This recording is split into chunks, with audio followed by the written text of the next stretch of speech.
नमस्कार प्रेक्षकांनो, मालिकेच्या आजच्या भागामध्ये आपल्याला पाहायला मिळणार आहे की आता पौर्णिमाने नवीन डाव रचलेला असतो, तो म्हणजे काहीही झालं तरीही इकडे निलंबरीला भूमीची चोरोटी भरायला येऊ द्यायचं नाही, कारण तिच्यामुळे आमच्या घरामध्ये एवढं सगळं झालेलं आहे.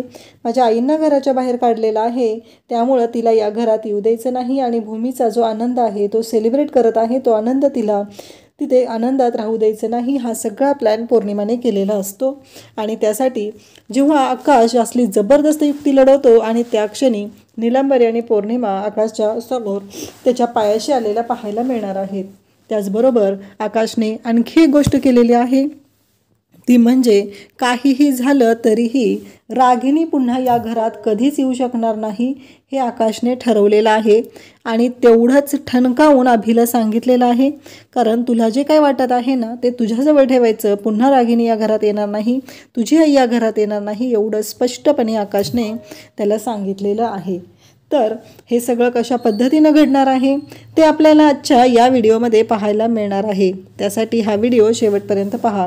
तर रागिनी आणि अभि त्या घरी राहत असतात, जी रूम अभिने रागिनीसाठी घेतलेली असते वस्तीतली रूम असते आणि त्या घरामध्ये उंदरं फिरत असतात आणि रागिनीच्या पायामध्ये उंदीर येतो. रागिनी ओरडायला लागते, अभि काहीतरी गेलं इथून, अभि काहीतरी गेलं इथून. तिथून उंदीर गेलेला असतो आणि त्या आवाजाने वस्तीतली सगळी माणसं तिथं आलेली असतात आणि ती रागिनीवरती हसत असतात, कारण रागिनी चक्क आता उंदराला पण घाबरायला लागलेली आहे, ही गोष्ट त्यांच्यासमोर आलेली असते. तर रागिनीला असं वाटत असतं की हे सगळं जे काय चालू आहे ना ते अशा पद्धतीनं आहे आणि मग हा सगळा त्रास मला जो होत आहे या सगळ्याला पूर्णपणे जबाबदार आहे ती म्हणजे भूमी. भूमीमुळे हे सगळं सुरू झालेलं आहे. ह्या भूमीला मी कधीही माफ करणार नाही. या भूमीने माझ्या आयुष्याचं वाटोळं केलेलं आहे आणि या भूमीमुळे हे सगळं झालेलं आहे असं ती म्हणत असते. ही लोक पण जाताना आणखी एक गोष्ट करतात, ती म्हणजे त्या घराच्या बाहेर एक चिठ्ठी लिहून जातात आणि त्याच्यावरती त्यांनी लिहिलेलं असतं की या घरात जी बाई राहते ती जगातली सगळ्यात मोठी विश्वासघातकी बाई या घरात राहते असं त्याच्यावरती लिहिलेलं असतं. आणि रागिनीला राग अनावर होतो, तिला अजिबात ते आवडत नाही आणि ती म्हणते की भूमी, मी तुला कधीच सोडणार नाही. खरं तर रागिनी आणि अभि यांनी ठरवलेलं असतं की दागिने मोडायचे आहेत. अभि म्हणालेला असतो की मी अंगठी मोडतो, तेव्हा रागिनी म्हणते की नाही अभि, तू तुझे दागिने मोडायचे नाही आहेत, मी माझ्याकडे जो हार आहे तो हार मोडते, म्हणजे ती आग माझ्या मनात राहील, रागाची आग माझ्या मनात धगधगत राहील आणि बदला घेण्यासाठी प्रत्येक वेळेस मी तयार असेल, हे रागिनी बोललेली असते. दुसऱ्या दिवशी सकाळी वाडेकर ज्वेलर्सची जुनी पेढी जिथं आहे तिथे मानसी आणि भूमी दोघीजणी आलेल्या असतात. मानसी म्हणत असते की ताई, आपण त्यांच्या नवीन शॉपमध्ये का गेलो नाही आहे, इथं पेढीवर का आलेलो आहे. तेव्हा भूमी सांगते की अगं, आपल्याला पारंपरिक दागिना घ्यायचा आहे ना, आणि मग आजींनी सांगितलेलं आहे की तो जुन्या पेढीवरच मिळेल आणि आजींनी इथे फोन करून पण त्यांना सांगितलेलं आहे. मग एकतर वाडेकर काका येतील किंवा त्यांचा मुलगा येईल, कारण आत्ता चोरोटीसाठी जो आपल्याला दागिना घ्यायचा आहे तो पारंपरिक पद्धतीचा हवा आहे असं आजींचं म्हणणं आहे, असं भूमी इकडे मानसीला सांगत असते. मानसी पण खुश असते, कारण काहीही झालं तरीही एक महत्त्वाची गोष्ट आहे, ती म्हणजेच मानसीने ठरवलेलं होतं की ह्या सगळ्या ज्या गोष्टी आहेत त्या छान पद्धतीनं हँडल करायच्या आहेत. मानसीही खुश असते, भूमी खूप आनंदात असते, हे सगळं छान असं घडत असतं.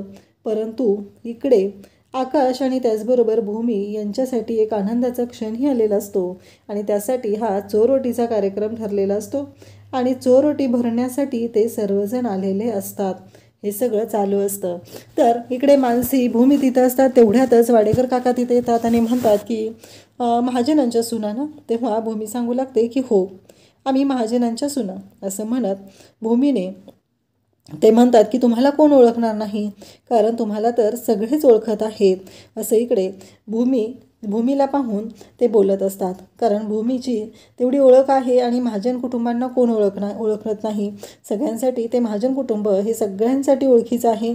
आणि त्याचबरोबर ते म्हणतात, आजींचा मला फोन आलेला होता आणि आजींनी पारंपरिक दागिना सांगितलेला आहे, तर मी तुम्हाला त्या डिझाईन दाखवतो. हे सगळं बोललं जात असतं आणि तेव्हा मात्र मग त्या डिझाईन दाखवल्या जात असतात आणि भूमी आणि मानसी दोघीही त्या डिझाईन खूप आनंदाने पाहत असतात. खूप छान असा हाराच्या डिझाईन्स असतात आणि मानसीला भूमीला खूप आनंद झालेला असतो. दोघीही आनंदाने ते पाहत असतात. तेव्हा वाडेकर म्हणत असतात की बघा, तुम्हाला ह्या डिझाईन आवडतात का? त्यापेक्षाही वेगळ्या आहेत त्या मी तुम्हाला दाखवतो, असं बोलणं सुरू असतं. तेवढ्यातच भूमी म्हणते की हा हार कसा वाटेल? मानसी म्हणते हो ताई, हा हार छान वाटेल का? असं मानसी भूमीला सांगत असते. दोघीजणी पाहत असतात. भूमी म्हणते की थांब, मी घालून बघते, असं म्हणत मग भूमी तो हार गळ्यात घालते. तिथे आरसा असतो आणि त्या आरशामध्ये ती पाहत असते आणि त्याच वेळी तिला मागून एक चेहरा दिसतो, तो म्हणजे रागिणीचा. म्हणजे रागिणी ही तिथं आलेली असते आणि वाडेकर ज्वेलर्स यांच्याकडे रागिणी आलेली असते. आणि मग भूमीला धक्का बसतो, कारण रागिणी इथं का आलेली आहे हा प्रश्न भूमीच्या पुढे पडलेला असतो. त्याचबरोबर भूमी पाहत असते आणि भूमीला धक्का बसलेला असतो. पण त्याहीपेक्षा मोठा धक्का रागिणीला असतो, कारण आज भूमी महाजनांची सून म्हणून तिथे दागिने खरेदी करायला आलेली आहे.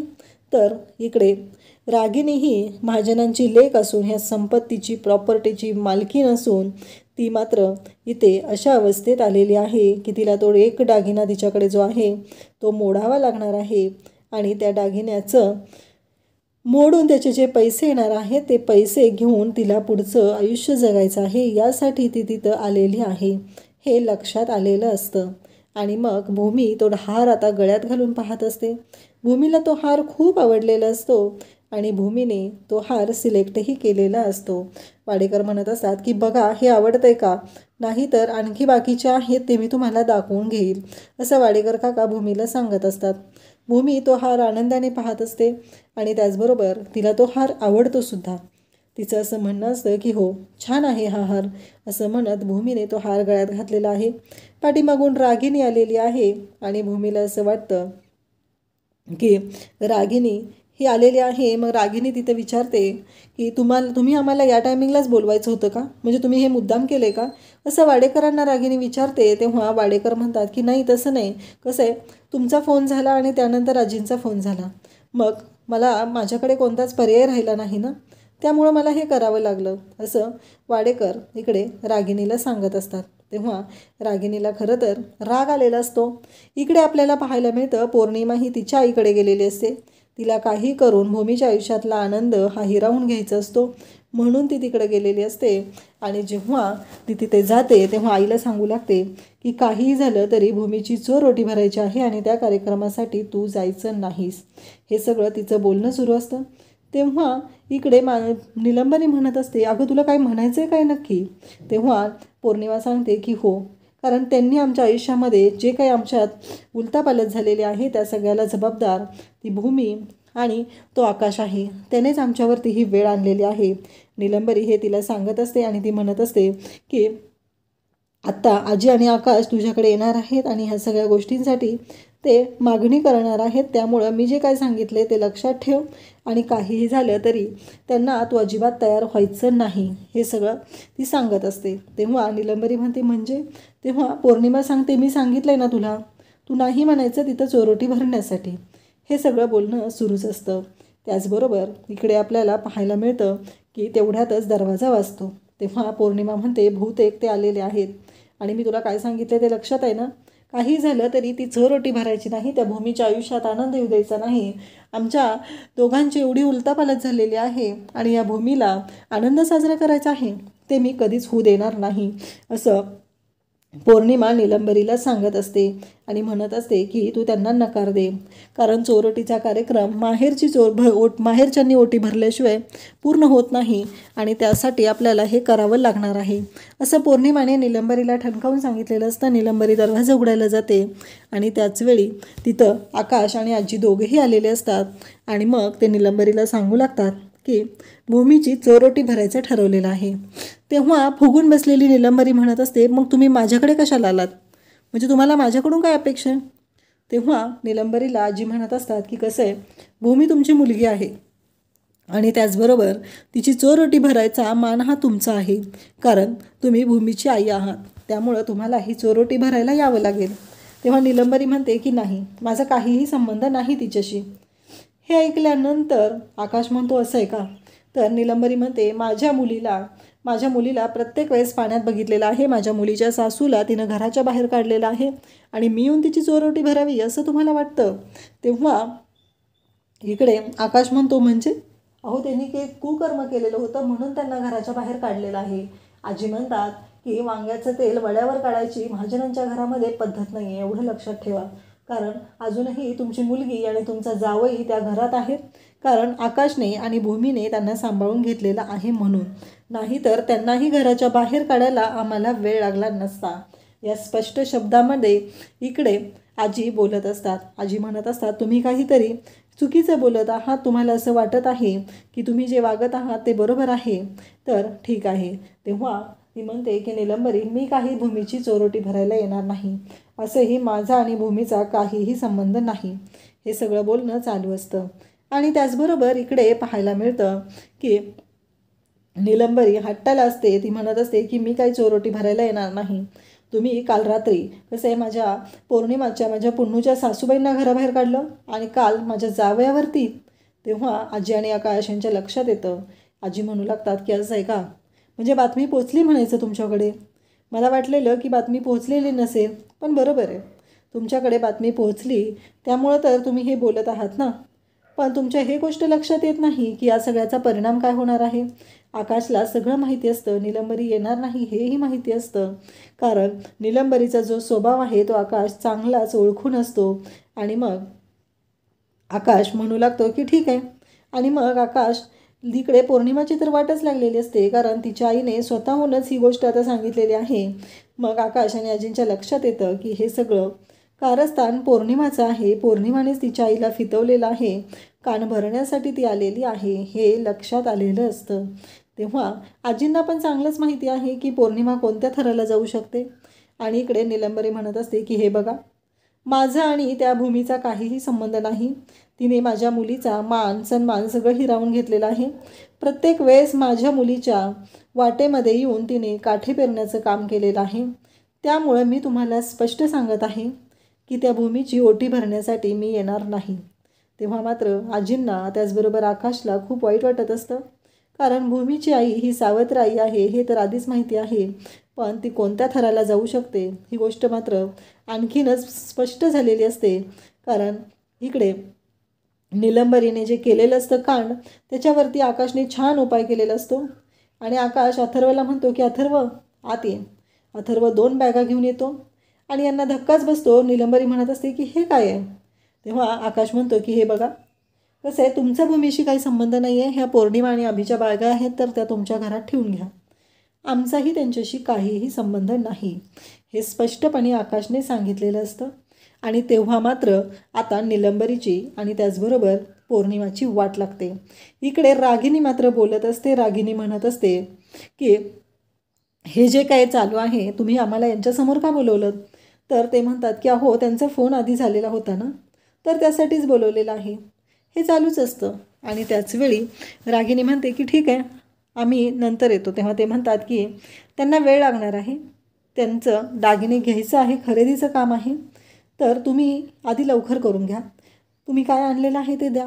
मग रागिनी तो जो हार आहे तो तिथे वाडेकरचे ज्वेलर्सचे आहेत मालक त्यांच्या हातात देते आणि सांगते की हा हार. तेव्हा ते म्हणतात की तुम्ही मला फोनवर सांगितलेलं होतं की हार विकून तुम्हाला याच्यातून पैसे हवे आहेत. मी ह्या हाराचं बघते आणि भूमी तोपर्यंत तो हार पाहते, कारण भूमीच्या समोर तो हार उघडलेला असतो. भूमी म्हणते की बघू.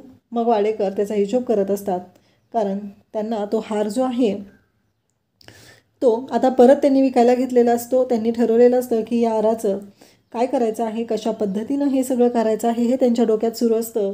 रागिनीचं मात्र वाटच लागलेली असते. तिला कळतच नसतं की या सगळ्यामुळं तिचा अपमान होत आहे. ही गोष्ट तर तिच्या समोर आलेलीच असते, पण तिला असं वाटत असतं की ह्या आनंद आपल्याला तिथे सेलिब्रेट केला पाहिजे असं तिच्या डोक्यात असतं. परंतु इकडे भूमीला खूप आनंद होत असतो. रागिनीने तो दागिना आता त्यांच्या हातात दिलेला असतो आणि त्यांना सांगितलेलं असतं की हा तो दागिना आहे. आणि मग भूमी तो दागिना पाहते, कारण इथे भूमी पारंपरिक दागिने घेण्यासाठी तिथं आलेली असते. आणि रागिनीने तर घरातला पारंपरिक दागिना हा मोडायला आणलेला असतो. आणि मग भूमीला खूप वाईट वाटतं. भूमी म्हणत असते की काहीही झालं तरीही हा दागिना हिने मोडायला आणला, ही गोष्ट काही भूमीला पटतच नसते. भूमीला ही गोष्ट सहनच होत नसते. भूमीला राग आलेला असतो. भूमीने तो जो हार आहे तो पाहिल्यानंतर तिला खूप वाईट वाटलेलं असतं आणि त्याचबरोबर भूमी म्हणत असते की नाही. भूमी तो हार हातात घेते आणि म्हणू लागते की नाही, काहीही झालं तरीही हा हार मी घराच्या बाहेर जाऊ देणार नाही. हे चालू असतं. तर रागिनी म्हणते की काय? भूमी म्हणते की मला हा हार हवा आहे असं भूमीने सांगितलेलं असतं आणि रागिनी म्हणते की नाही, मला हा हार यांना विकायचा नाही. तेव्हा भूमी म्हणते तुम्ही घरातली लक्ष्मी बाहेर विकायला आणली, तिथंच ह्या सगळ्या गोष्टी आलेल्या आहेत. तुम्ही तेव्हा विचार केला नाही आणि तुम्ही आत्ता बोलत आहात कसे हा हार तुम्ही घरातून काढून टाकला, गळ्यातून काढून बाजारात आणला, तेव्हाच त्याच्यावरचा तुमचा हक्क संपलेला आहे. आता हार मी घेणार आहे. आणि मग ती वाडेकर काकांना सांगू लागते की मला हा हार हवा आहे. तेव्हा वाडेकर काका म्हणतात पण तुम्हाला हा हार आवडला होता ना. त्यावरती भूमीचं एकच म्हणणं असतं हो, पण मला आता हाच हार हवा आहे. तेव्हा वाडेकर काका म्हणतात ठीक आहे, मग पैसे किती द्यायचे हे चाललेलं असतं आणि मग भूमी त्यांना पैसे देत असते. तेव्हा ते म्हणते की हे पैसे घ्या आणि मोजून घ्या, कारण महाजनांचा इतिहास आहे, कारण हा पारंपरिक दागिना आहे. माझ्या सासऱ्यांनी, माझ्या आजसासऱ्यांनी हा ठेवा जपलेला आहे. माझ्या आजी सासूंनी हा हार घातलेला असेल, माझ्या आजी सासूबाईंनी हा हार घातलेला आहे, त्यामुळं त्याचं महत्त्व हे माझ्यासाठी खूपच आहे, हे भूमी बोलत असते. इकडे आकाश म्हणत असतो कसं आहे माहिती आहे का, आत्ताच तुम्ही सांगितलं की तुमचा आणि भूमीचा काहीही संबंध नाही, तर आता पौर्णिमा, अभि यांचा आमच्याशी काहीही संबंध नाही, हे बोलणं सुरू असतं. तेव्हा नीलंबरी म्हणत असते अहो असं काय म्हणतायचं आकाशराव तुम्ही, अहो असं नका बोलू. तेव्हा आकाश म्हणत असतो की आता तुम्हीच सांगितलं ना की माझं कोणतंही भूमीशी नातं नाही आहे, तसंच आमचं कोणतंही नातं नाही आहे. तुमचं जावई आणि लेक ती कुठं राहायचं ती त्यांची ती बघेल, आमच्या घरामध्ये त्यांना जागा नाही, आमचं आणि त्यांचं कोणतंही नातं नाही. तेव्हा इकडे नीलंबरी मात्र आकाशचा हात पकडून त्याला म्हणत असते की काहीही झालं तरीही मी शांत राहणार नाही. आणि ती म्हणत असते की मला असं वाटतंय की मी हे सगळं जे काय करत आहे ते आपल्या भूमीसाठीच करत आहे हो, असं ती बोलत असते. आणि त्याच वेळी इकडे पाहायला मिळतं की नीलंबरी म्हणते की काय हे. तेव्हा आकाशला तिथं पाहून लगेचच बोलायला आलेली असते, ती म्हणजे पौर्णिमा. अगं आई, मी तुला यासाठी समजवायला आले होते, तुला माहिती आहे ना हे सगळं, पौर्णिमा बोलत असते. तेव्हा नीलंबरी म्हणत असते अगं मगाशी तर तू बोलली ना हे सगळं असं आहे, मग आता काय असं बोलतेस तू, हे नीलंबरीचं म्हणणं सुरू असतं. म्हणजे नीलंबरीने अगदी बोलूनच टाकलेलं असतं की पौर्णिमानेच तिला सांगितलेलं आहे की यायचं नाही. आणि तेव्हा मात्र आकाश म्हणत असतो की नाही, आता आमचाही तुमच्या या मुलीशी आणि तिच्या नवऱ्याशी काहीही संबंध नाही, त्यामुळं आणि एकतर तो त्याच्या आईला ह्या सगळ्यामध्ये मदत करत आहे, तिची साथ देत आहे, त्यामुळं यांच्याशी आमचा काहीही संबंध नाही, एवढं तुम्ही लक्षात ठेवा. आणि मग तुमच्या मुलीने आणि तुमच्या जावयाने कुठे राहायचं हा प्रश्न त्यांचा असेल, त्याच्याशी आम्हाला देणं घेणं नाही, हे इकडे आकाशने सांगितलेलं असतं. आणि त्या बॅग घेऊन आकाश आल्यामुळं पौर्णिमाची तर वाट लागलेली असते, पौर्णिमाला कळायचं बंद झालेलं असतं. आणि त्याचबरोबर इकडे नीलंबरी म्हणते की मी यायला तयार आहे, मग ह्या बॅग तेवढ्या घेऊन जा असं सांगितलं जातं. तेव्हा आकाश, आजी आणि अथर्व त्या बॅग घेऊन निघू लागतात. इकडे आता नीलंबरीला मात्र खूप राग आलेला असतो. नीलंबरी भयानक चिडलेली असते पौर्णिमावरती. ती म्हणत असते की बासा आई, बासा पुन्हा, आता तुझ्यामुळे हे सगळं झालेलं आहे, तूच मला सांगत होतीस ना, आणि मग आता काय केलेलं आहेस तू, म्हणजे तुला नक्की काय बोलायचं आहे हे तुला तरी कळतं का, हे सगळं बोलणं सुरू असतं. आणि ती बोलत असते त्यावेळी ती म्हणत असते की काही झालं तरीही आई तुला कळतंय का, अगं मान्य आहे मला, पण ती बघितलं ना त्यांनी दोघांनी काय केलं. इकडे भूमी आणि मानसीने तोच हार फायनल केलेला असतो. रागिणीचं असं म्हणणं असतं की नाही, तो हार काहीही झालं तरीही हा हार यांना विकायचा नाही, पण भूमीने तिथं दाखवून दिलेलं असतं की तो हार आता तुम्ही बाजारात आणला, त्यावेळेस तुमचा त्या हारावरचा अधिकार संपलेला आहे. आणि त्याचबरोबर तो आता हार मी घेतलेला आहे, जशी तुमची जागा मी घेतली आणि तुम्हाला तुमची जागा दाखवली योग्य अशी, असं भूमी रागिणीला बोलत असते. आणि त्याचबरोबर भूमी आता तो हार घेऊन निघत असते आणि जाताना ती म्हणत असते की पैसे मोजून घ्या, बरोबर आलेत का बघा. तेव्हा वाडेकर म्हणतात, जी मुलगी आपल्या घराचा इतिहास, आपल्या घराचा ठेवा जपण्यासाठी एवढा प्रयत्न करते ती मुलगी कधीच फसवणार नाही. तुमच्यावर आमचा विश्वास आहे. इथंच एक रागिणीच्या तोंडात चपराक बसलेली असते, कारण रागिणीने तर सगळ्यांना फसवलेला आहे, सगळ्यांचा विश्वासघात केलेला आहे. अभि मात्र रागिणीला म्हणत होता की आपण इथे उभीच आलो, आपण दुसऱ्या सोनाराकडे जाऊया. पण रागिणीचं असं म्हणणं होतं की काहीही झालं तरीही हा हार आपल्याला इथंच विकायचा आहे. कारण त्याचं एक कारण होतं, ते म्हणजे की हा हार जो आहे तो यांच्याच दुकानातून घेतला गेलेला आहे. जर तो इथेच विकला तर आपल्याला त्याचे चांगले पैसे मिळतील. आता रागिणी आणि अभिला त्याचे पैसे दिले जातात आणि रागिणी आणि अभि ते पैसे घेऊन निघतात. तर उद्याच्या भागामध्ये आपल्याला पाहायला मिळणार आहे की काहीही झालं तरीही भूमीची चोरोटी भरण्याचा कार्यक्रम हा झालेला असतो. आणि त्याचबरोबर इकडे भूमी मात्र म्हणत असते की हा कार्यक्रम, हा सोहळा असाच होणार आहे आणि यापुढे या घरामध्ये असेच सोहळे होणार आहेत. कारण या घरामधलं दुःख आता गेलेलं आहे, या घराला संकटात टाकणारी बाई निघून गेलेली आहे. त्यामुळं काहीही झालं तरी या घरातला आनंद हा असाच असणार आहे. आता भूमीचा चोरोटी भरण्याचा कार्यक्रम होतो आणि अभि तिकडे लगेचच बोलत असते, ती म्हणजे पौर्णिमा आणि अभि म्हणत असतो की या घरामध्ये सोहळ्यावर सोहळे होणार आहेत. माझी आई घरातून गेलेली आहे पण त्याचं कोणाला काहीही वाटत नाही. हे सगळं बोलणं चालू असतं आणि त्याचबरोबर भूमी म्हणत असते की काहीही झालं तरीही या घरामध्ये सोहळे चालूच राहणार आहेत, ते थांबणार नाहीत. कारण या सगळ्याला कारण जी बाई होती, या घरामध्ये दुःख आणण्यासाठी जी बाई प्रयत्न करत होती, ते प्रयत्न करणारी बाई आता या घरात नाही. त्यामुळे इथे आनंदाचं वातावरण असणार आहे. आणि त्याचबरोबर इकडे अभि आता सगळे जेवायला बसलेले असतात आणि अभिने 2 प्लेट घेतलेले असतात. एका प्लेटमध्ये तो स्वतःसाठी वाढून घेतो, दुसऱ्या प्लेटमध्ये आणखी वाढत असतो. तेव्हा आजी म्हणत असतात की अभि, ह्या 2 प्लेट कशाला रे. तेव्हा अभि म्हणतो की माझ्या आईची प्लेट आहे. काही झालं तरी माझ्या आईला या प्लेटमध्ये मी इथे जेवण देत असतो, कारण आईची जागा या घरात कायम आहे आणि आई परत या घरात येणारच आहे. तेव्हा मात्र आकाशने जेवत्या ताटावरून अभिला उठवलेलं आहे आणि सांगितलेलं आहे की बाद झालं तुझं, कारण हे सगळं जे आहे ते माझं आहे आणि या घरामध्ये तुझी आई कधीच येऊ शकत नाही, हे कायमस्वरूपी लक्षात ठेव. तुझ्या आईला या घरामध्ये कधीच जागा नाही, ही गोष्ट कायमस्वरूपी लक्षात ठेव, असं सगळं सांगितलेलं असतं. आणि तेव्हा मात्र अभिला तो ठणकावून सांगतो. आजींचंही तेच म्हणणं असतं, कारण सगळ्यांनीच आकाशला सांगितलेलं आहे की जो निर्णय तू घेतलेला आहे तो निर्णय अगदी योग्य आहे. काहीही झालं तरीही आता महत्त्वाची गोष्ट आहे ती म्हणजे की या घरामध्ये भूमी आणि त्याचबरोबर सगळ्या गोष्टी होणार आहेत. भूमी सांगते की आज चोरोटीचा कार्यक्रम झाला, आता उद्या आपल्या घरामध्ये मकर संक्रांतीचाही कार्यक्रम होणार आहे आणि सोहळ्यावर सोहळे साजरे होणार आहेत.